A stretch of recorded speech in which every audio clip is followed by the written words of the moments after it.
Assalamualaikum warahmatullahi wabarakatuh. Selamat datang di kuliah Kinematika dan Dinamika bersama saya Agung Fauzi Hanafi. Kali ini kita akan membahas mengenai besaran vektor dan besaran skalar. Apa perbedaan dari kedua besaran ini? Besaran vektor adalah, secara istilahnya adalah besaran yang memiliki nilai dan arah. Sedangkan besaran skalar adalah besaran yang hanya memiliki nilai. Jadi itu perbedaannya. Kalau vektor ada nilai dan arah, sedangkan skalar adalah besaran yang memiliki nilai. Apa saja yang contohnya yang merupakan besaran vektor?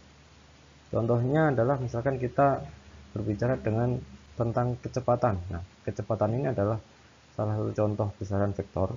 Contohnya sebuah mobil berjalan dengan kecepatan 50 km per jam ke arah utara. Nah, ini harus ada arahnya. Jadi nggak mungkin kita tidak bisa kita menyampaikan bahwa kecepatannya 50 km per jam. Nah, ini arahnya kemana kan nggak tahu. Nah, ini kalau kecepatan harus diberikan arah, karena nanti jika misalkan ada kendaraan lain yang bergerak dari arah yang sebaliknya, misalkan kecepatannya 50 km per jam juga, arahnya sebaliknya. Nah, ini nanti jika ada pernyataan berapakah kecepatan mobil A terhadap mobil B yang geraknya berlawanan. Nah, ini nanti akan sangat berguna jika kita menggunakan besaran vektor. Nah, kemudian misalkan seseorang berpindah jauh 100 meter ke arah barat. Nah, ini juga contoh besaran vektor, karena misalkan kita memerintahkan seseorang untuk berpindah berjalan 100 meter. Nah, ini kalau tanpa memiliki arah, dia akan bingung 100 meter kemana gitu. Jadi makanya ini perpindahan. Nah, perpindahan juga disebut sebagai besaran vektor. Nah, kemudian untuk contoh besaran skalar ini ada yang lain juga. Contohnya adalah panjang papan tulis. Nah, sebuah satuan panjang. Nah, satuan panjang ini termasuk sebagai besaran skalar. Contohnya ini, panjang papan tulis adalah 2 meter. Nah, ini mau arahnya kemana saja, panjangnya tetap 2 meter. Mau dibolak-balik tetap 2 meter. Nah, kemudian contoh lagi waktu ini. Kelas berlangsung selama 50 menit. Nah, ini enggak, ya 50 menit ya 50 menit aja. Tanpa kita menyebutkan arahnya pun akan sudah dapat diketahui. Kemudian contoh lagi adalah temperatur.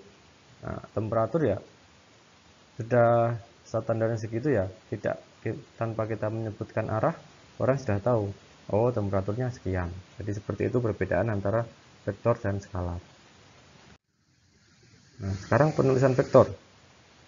Tadi karena vektor itu adalah besaran yang memiliki nilai dan arah. Nah, penulisannya seperti ini. Nilainya untuk vektor adalah panjang dari, misalkan panjang panah ini menunjukkan nilai. Jadi semakin panjang berarti nilainya akan semakin besar. Nah, arahnya ditunjukkan dengan, kalau kita gambarkan bisa dengan sudut. Ini juga menunjukkan arah untuk 2 dimensi. Nah, ini sudutnya 45 derajat. Nah, untuk sudut biasanya untuk referensi selalu diambil dari sumbu X positif di sini ya. Dari sumbu X positif diukur bergeserannya berapa, ya 45 derajat. Nah, misalkan yang ini arahnya ke sini ya, dia tetap diukur dari sumbu X positif. Yang ini juga 300 derajat.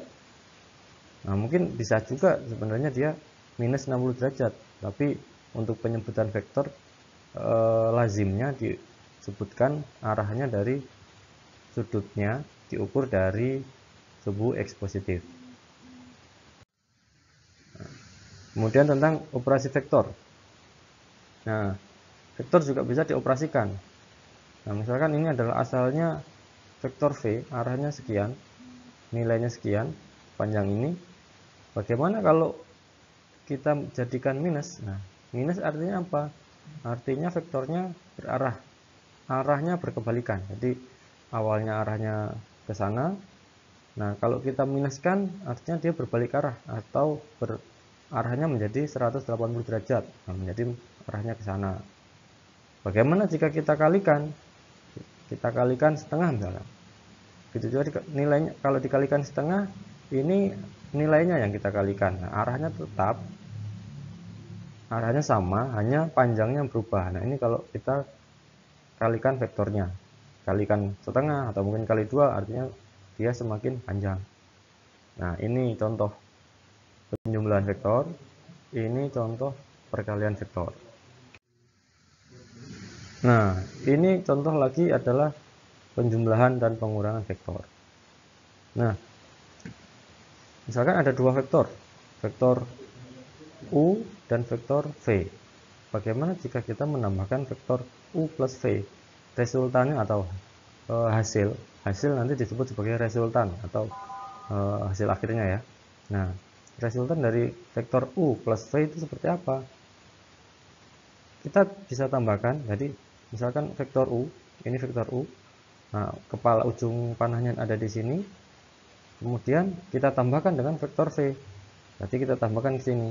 Nah, vektor V ini kita taruh di ujung ekornya dari V ini, kita taruh di kepalanya U. Nah, kemudian kita tarik garis vektor V. Nah, ujung dari vektor V ini adalah resultan dari U plus V. Gitu. Nah, jika melakukan pengurangan, misalkan ini U minus V. Nah, ini sebenarnya adalah resultan dari, misalkan ini V, ini kita balik ke sini. Nah, kita balik, kemudian resultannya di mana? Nanti kalau misalkan kita gambarkan minus V itu dia ada di sini. Coba saya gambarkan. Nah, minus V sebenarnya kan ada di sini. Nah, ini minus V.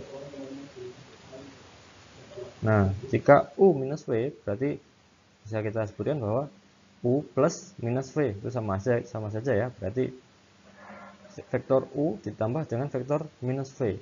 Nah, artinya nanti sebenarnya resultannya akan ada di mungkin ganti warna saja.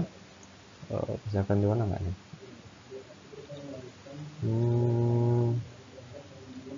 Nah, bisa. Nah, kita ambil di sini.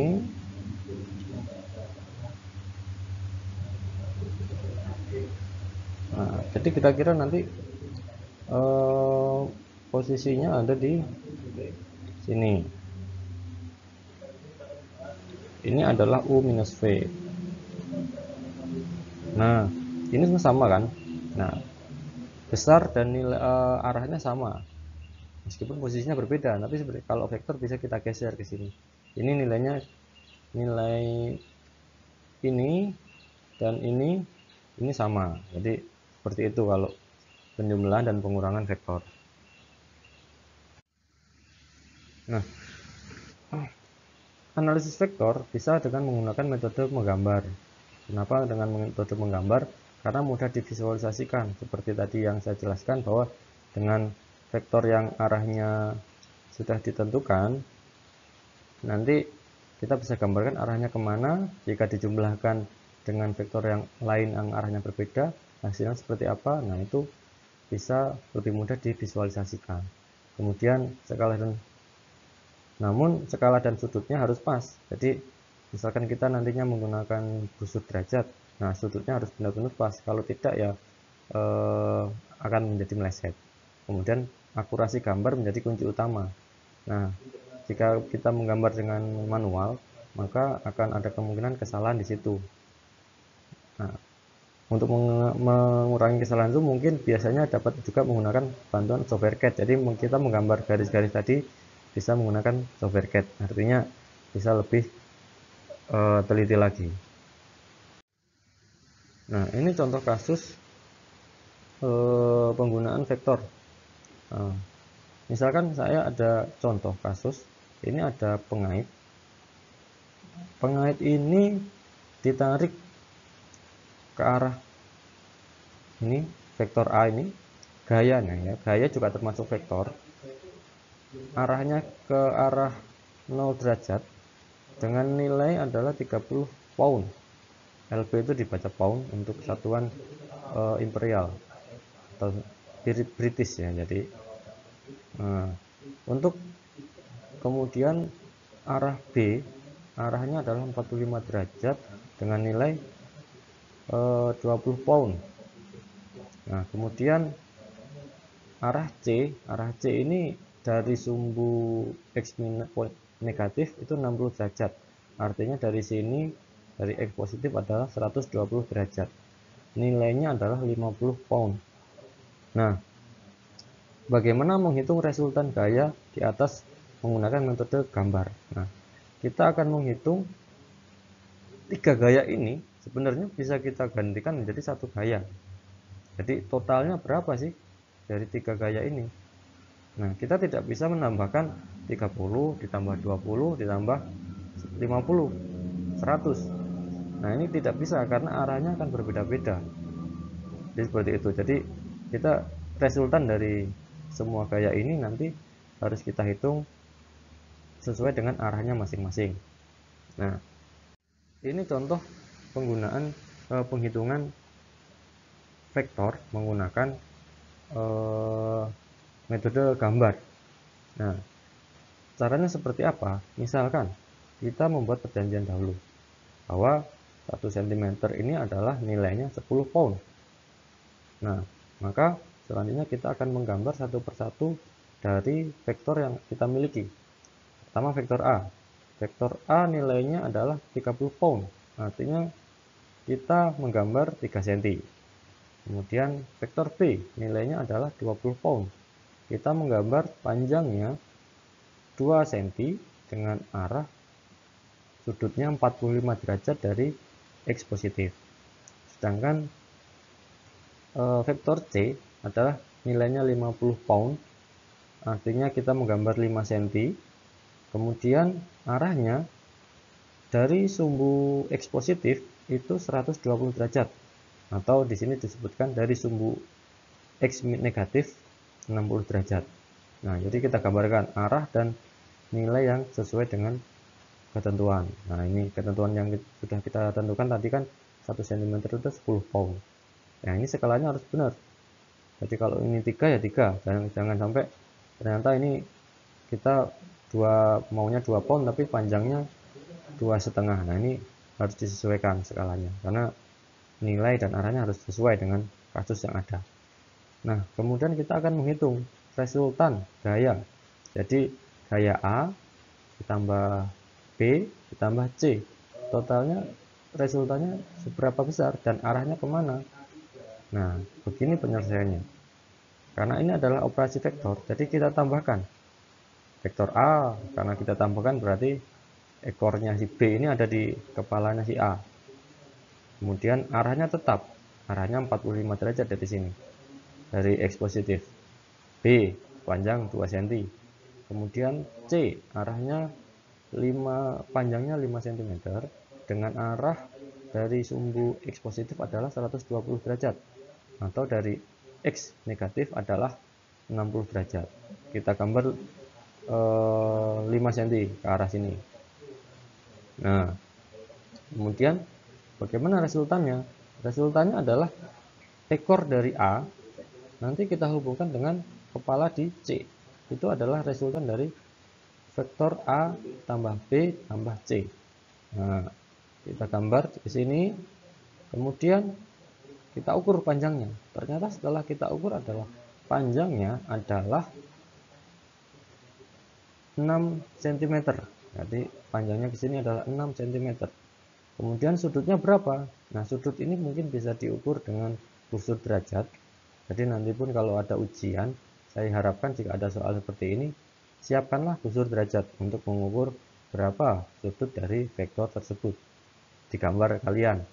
Nah, ini sudah saya kasih tahu. Nah, ukurannya adalah sudutnya adalah 72 derajat. Nah, nilainya 6 kali, karena 6 cm tadi 1 cm tadi adalah 10 pound, maka jika 6 cm adalah nilainya berarti 60 pound. Arahnya 72 derajat. Kita gambar ke sini. Nah, kesimpulannya apa? Tiga gaya ini jika dijumlahkan dijadikan satu, maka nilainya adalah 60 pound dengan arah 72 derajat. Berarti kira-kira arahnya, nah arahnya kira-kira sini. Nah, ini adalah R. Oke, jadi semua ini mungkin bisa kita jadikan satu menjadi gaya ini. Jadi seperti itu. Nah, cukup mudah ya. Nah, mungkin selanjutnya nanti pertemuan selanjutnya akan saya jelaskan bagaimana menghitung ini tanpa menggambar. Jadi karena menggambar itu punya kelemahan, jadi di akurasinya. Nah, nanti bagaimana jika kita menghitung dari vektor tersebut menggunakan perhitungan. Nah, nanti kalian harus memahami dulu konsep-konsep trigonometri. Sinus, kosinus, tangen itu harus saya harap sudah dipahami, karena seharusnya sudah dipelajari di pelajaran atau mata kuliah matematika. Cukup sekian kuliah dari saya kali ini. Mohon maaf apabila ada kesalahan. Jika ada hal yang ingin ditanyakan, silakan tanyakan langsung kepada saya, atau ada fasilitas diskusi yang sudah disediakan. Cukup sekian. Assalamualaikum warahmatullahi wabarakatuh.